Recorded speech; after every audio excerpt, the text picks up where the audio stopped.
ಒಡಮೂಡಿ ಬಿಟ್ಟಾನೆ ಲಕ್ಷ್ಮೀ ನರಸಿಂಹ ತೊಡಿ ಮೇಲೆ ಲಕ್ಷ್ಮೀ ದೇವಿ ಕುಡಿಸ್ಕೊಂಡಾನೆ. ಈತ ಶಾಂತಮೂರ್ತಿ, ಕಂಬದ ಒಡೆಯ ಈತ ವೆಂಕಟರಮಣ, ಶ್ರೀನಿವಾಸ ದೇವರು, ನಾರಾಯಣ ಎಲ್ಲ ಇದನ್ನೇ ಮೇನ್ ವೆಂಕಟರಮಣ. ಯಾಕಂದ್ರೆ ವೆಂಕಟರಮಣ ಮನೆ ದೇವ್ರು ನರಸಿಂಹ ದೇವ್ರು.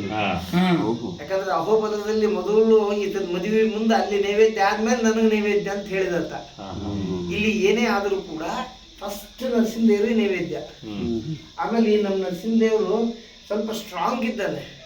ಅಂದ್ರೆ ಕೆಟ್ಟ ಆಲೋಚನೆ ದುರಾಲೋಚನೆಯಲ್ಲಿ ಇಲ್ಲ, ನಮಗೇನು ಒಳ್ಳೇದಾಗಬೇಕು ಅದಕ್ಕೆ ಮಾತ್ರ ಬಹಳ ಸ್ಟ್ರಾಂಗ್ ಇದ್ದಾನೆ ಈತ.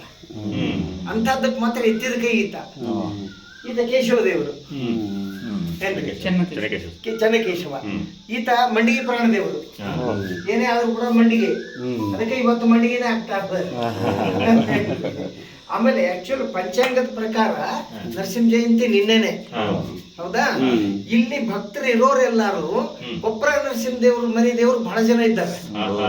ಅವ್ರೇನ್ ಮಾಡಿದ್ರು, ನೀವು ಮನೆ ಪೂರ್ತಿ ಶನಿವಾರ ನರಸಿಂಹ ಜಯಂತಿ ಮಾಡಿಕೊಳ್ರಿ, ಆದಿತ್ಯವಾರ ಗ್ರ್ಯಾಂಡ್ ಆಗಿ ಮಾಡೋಣ ಎಲ್ಲಾರು ಅಂತಂದ್ರು.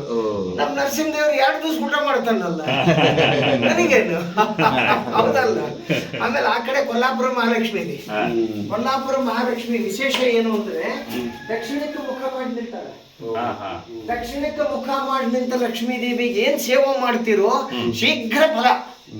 ಇದು TV9 ಬಂದಿದೆ, ಸತ್ಯ ಎಲ್ಲೆಲ್ಲಿ ನಡೀತವ ದೇವಸ್ಥಾನಗಳು ಅಂತೇಳಿ 5 ನಿಮಿಷ ತೋರಿಸ್ಯಾರ ಇದನ್ನ. ಇದು ಕೃಷ್ಣದೇವರಾಯನ ಕಾಲದ ಗುಡಿ, 800 ವರ್ಷದ ಗುಡಿ ಇದು.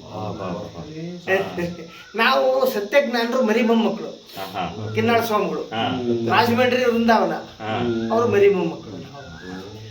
ಇದು ವಂಶ ಪಾರಂಪರ್ಯ ಬಂದದ ನಮಗೆ.